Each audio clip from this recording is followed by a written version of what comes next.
મિત્રો, હેલ્થ ટિપ્સમાં આજે આપણે વાત કરશું પગની એડી, સાંધાનો દુખાવો તથા ચિકનગુનિયા જેવા રોગોમાં અક્ષીર ઇલાજ એવા પારિજાતના ઉકાળાની. મહાભારતમાં ઉલ્લેખ છે કે એકવાર રાણી સત્યભામા સાથે ભગવાન શ્રી કૃષ્ણ ઇન્દ્રલોકમાં ગયા હતા અને રાણી સત્યભામાએ પારિજાતનું વૃક્ષ જોયું.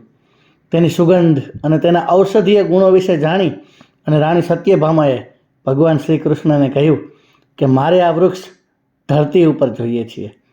અને ભગવાન શ્રી કૃષ્ણએ રાણી સત્યભામાના પ્રેમવશ થઈને સાક્ષાત ધરતી ઉપર ઉતારેલ વૃક્ષ એટલે પારિજાત.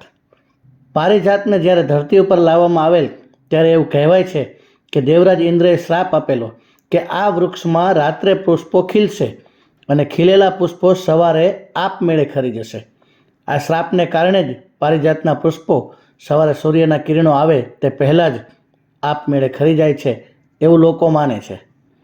બીજી રીતે કહીએ તો આ શ્રાપ નહીં પણ માનવજાત માટે વરદાન છે કે આ ફૂલો દરરોજ સવારે ખરી જાય છે એટલે આપણે સૌ એનો ઔષધિમાં ઉપયોગ કરી શકીએ છીએ. જો આ ફૂલો ખરતા ન હોત તો આવા સુગંધિત ફૂલોને તોડવાનું મન થાય ખરું? પણ આ આપોઆપ ખરે છે કારણ કે આ વૃક્ષ શ્રી કૃષ્ણએ માનવજાતને સ્વસ્થ રહેવા માટે ધરતી ઉપર ઉતાર્યું છે. પારિજાતને તમે તમારા ગાર્ડનમાં કે ઘરના ફળિયામાં કે નાનકડી જગ્યામાં પણ વાવી શકો છો. અત્યારે આપ જે ફળિયું જોઈ રહ્યા છો એ અમારા જ ઘરનું ફળિયું છે અને આ નાનકડી જગ્યામાં અમે પારિજાતનો છોડ વાવેલ છે. તમે અત્યારે જોઈ શકો છો કે દરરોજ સવારે 15-20 ફૂલો આપમેળે જ ખરેલા જોવા મળે છે. પારિજાત આટલું ગુણકારી કેમ છે? કારણ કે પારિજાતમાં એન્ટીઓક્સિડન્ટ અને એન્ટીબેક્ટેરિયલ ગુણો છે. પારિજાતના ઉકાળાથી પાચન શક્તિ મજબૂત થાય છે. આંતરડામાં કૃમિઓ હોય તો તે દૂર થાય છે અને ખાસ ખૂબ જ અગત્યની વાત, પારિજાત હાડકાનો દુખાવો, પગની એડીનો દુખાવો, સંધિવા અને ચિકનગુનિયા જેવા રોગોનો અક્ષીર ઇલાજ છે.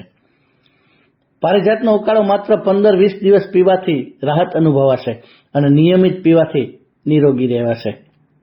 પારિજાતનો ઉકાળો હાડકા માટે ખૂબ જ લાભદાયી છે. હાડકાનો સોજો ઉતારે છે, હાડકા વચ્ચેની જગ્યાઓ પૂરે છે જેથી ઘર્ષણ થતું નથી અને હાડકાનો દુખાવો દૂર કરે છે. હાડકાના સોજામાં પણ પારિજાતના પાંદડા અને ફૂલોને વાટીને મલમ બનાવીને પણ લગાવી શકાય છે. ચાલો ઉકાળાની રીત બનાવવા વિશે જાણીએ.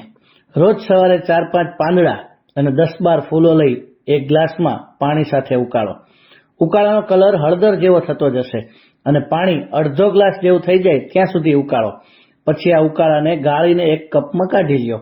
આ ઉકાળો સ્વાદમાં થોડો કડવો હશે માટે 1 ચમચી મધ અથવા 4-5 તુલસીના પાન નાખીને તમે એને સ્વાદિષ્ટ બનાવી શકો છો. મોટા ભાગના ઘરોમાં મહિલાઓને સવારે ઉઠતાની સાથે જ ચાલવામાં તકલીફ પડતી હોય છે, પગની એડીઓ દુખતી હોય છે અને આપણે જાણીએ છીએ કે આધેડ ઉંમર પછી તમામ લોકોના સાંધાના દુખાવા પણ થાય છે. આવા તમામ દુખાવાથી છુટકારા મેળવવાનો અક્ષીર ઇલાજ છે પારિજાતનો ઉકાળો.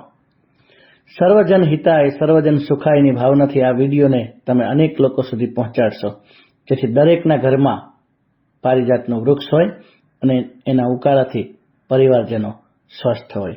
બીજા વિડીયો માટે અમારી આ ચેનલને લાઈક કરશો, સબસ્ક્રાઇબ કરશો અને બેલ આઇકોન દબાવશો. જય શ્રી કૃષ્ણ.